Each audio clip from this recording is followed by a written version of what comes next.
But over the course of the pandemic, I've seen your growth and I've seen your potential in the medium of photography.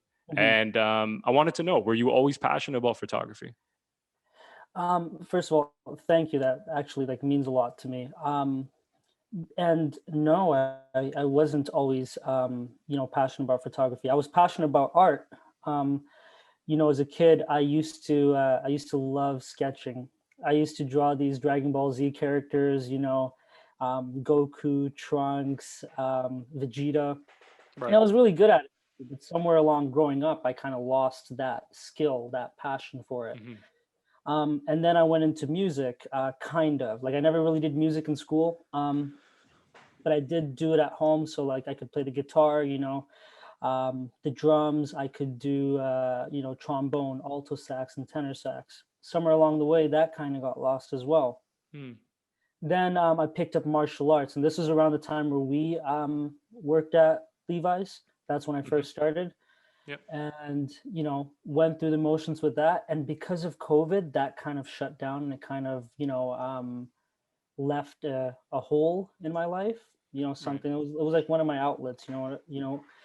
Something that I really enjoyed doing, and then it just wasn't there anymore because of COVID.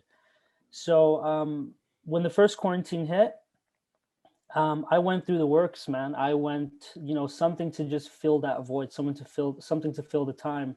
So I went with, reading a lot, which I still do. I have like a huge stack of books behind me. You Nice. can't see it, but Very important. Yeah. I do read a lot.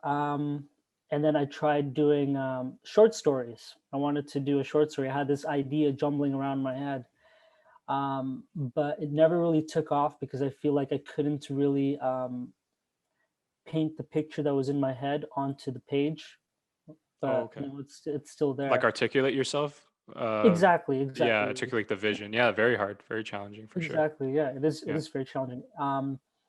And then on an impulse, and this was like pure luck. I saw Peter McKinnon video online, Oh, okay. and Nice. it's him going to Banff, Alberta, and just the vibe of it. Him and his group of friends just going to the mountains and taking beautiful pictures, and that inspired me. I'm like, I want to do that. I'm an outdoors person, you know what I mean? And, doing photography and going hand in hand, I would love that.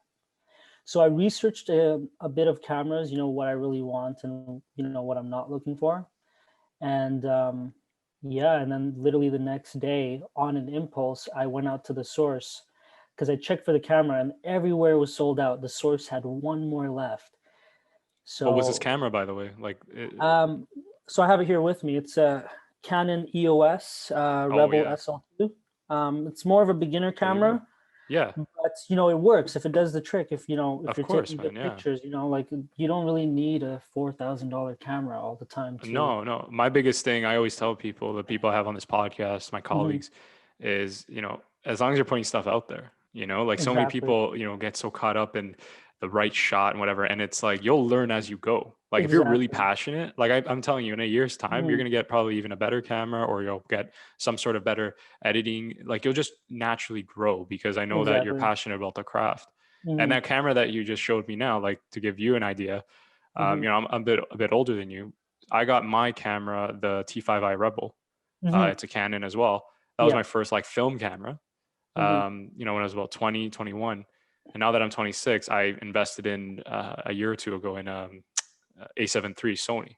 And Nice. I love this camera. It's beautiful. But that was a natural investment for me. Like Hmm. even when I got the camera, it's not like I knew what the hell I was doing. I'm still learning more about it. But to Hmm. invest, into a red camera, for instance, because that's like an industry standard in Oh, my that those in are, film. yeah. They're gorgeous. They're beautiful, Hmm. like the way they shoot. But again, you got to take it in stride. You can't drop like thousands of dollars just to say, oh, I have a red camera. It's like, Exactly. do you have the projects that can support it? Do you have the Hmm. demand? Do you have the expertise? Do you have the Hmm. stories that need to be told on that camera?